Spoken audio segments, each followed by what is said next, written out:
with the benefit of hindsight, that this was a top priority for me, and virtually every day during the campaign season, I was questioning my own staff about, are we mobilized? Are we energized enough to do what we need to do? Have we set up a crisis response center on election night, which we did? At one point, and I said this in my prepared statement, I picked up the phone and called the CEO of Associated Press, that has and has had for years the responsibility for election night reporting, to make sure that their systems were satisfactory, and I was satisfied that they have enough redundancies in their system as well. So this was something that was, very much uppermost on our minds in the run-up to the election. Okay, so thinking ahead to 2018 and 2020, what scenarios?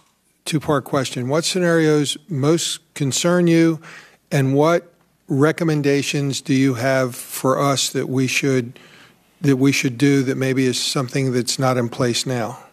Well, the scenarios that most concern me about the integrity of elections are not necessarily cybersecurity related, but in the cybersecurity realm, what I do worry about are the vulnerabilities around state voter registration databases.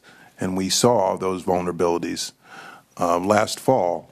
And so I think there needs to be more done to secure voter registration databases so that that information doesn't. So from a congressional approach, somehow grants to states for databases or anything specific you recommend?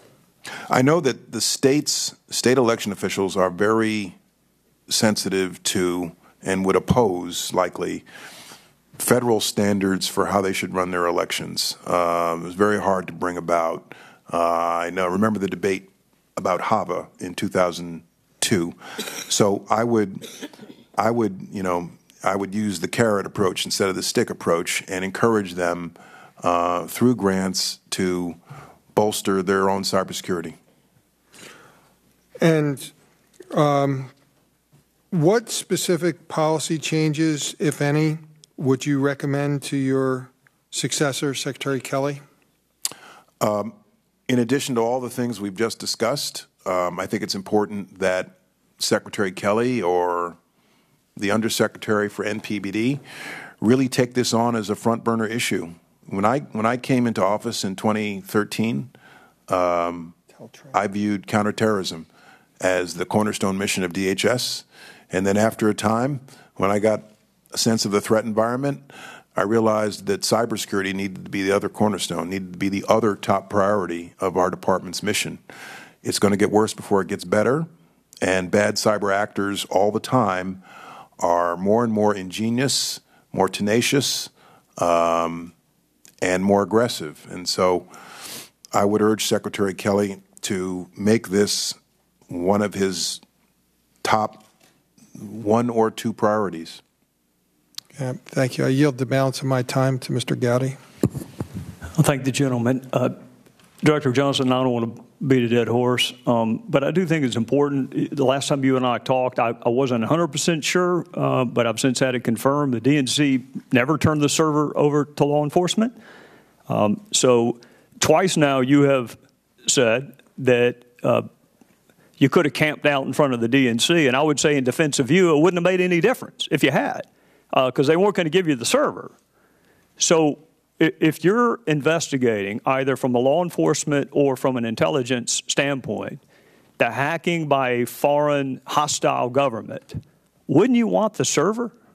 Wouldn't that help you, number one, identify who the attacker was? And if memory serves me, this was early in the summer of 2016 when we learned of the DNC hack. So if they had turned the server over to either you or Director Comey, maybe we would have known more, and maybe there would have been more for you to report.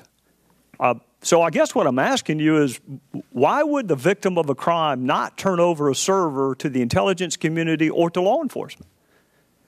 I'm not going to argue with you, sir. That was a leading question, and I'll agree to be led. Jim's time has Thank you. expired.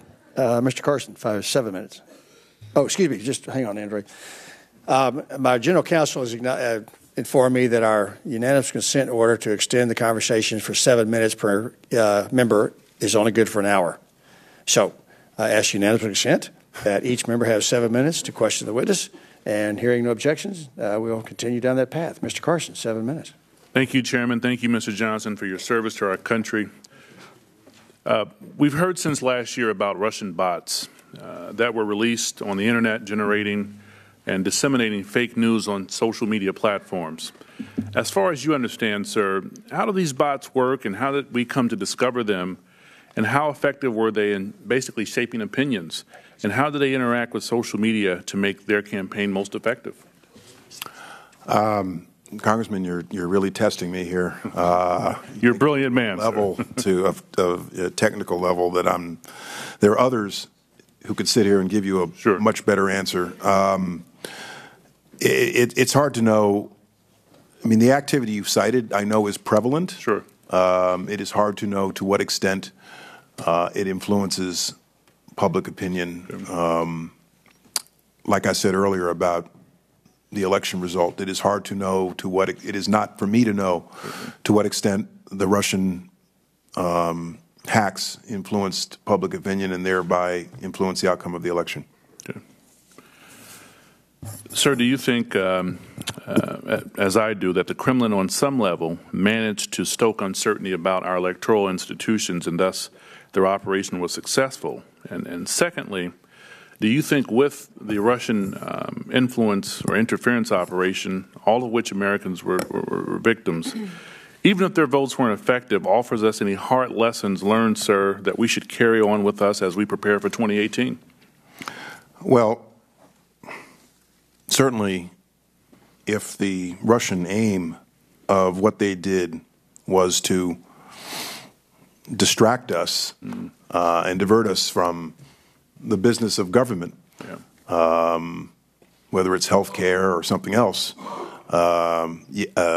yes. I mean, as evidenced by what we're doing here today.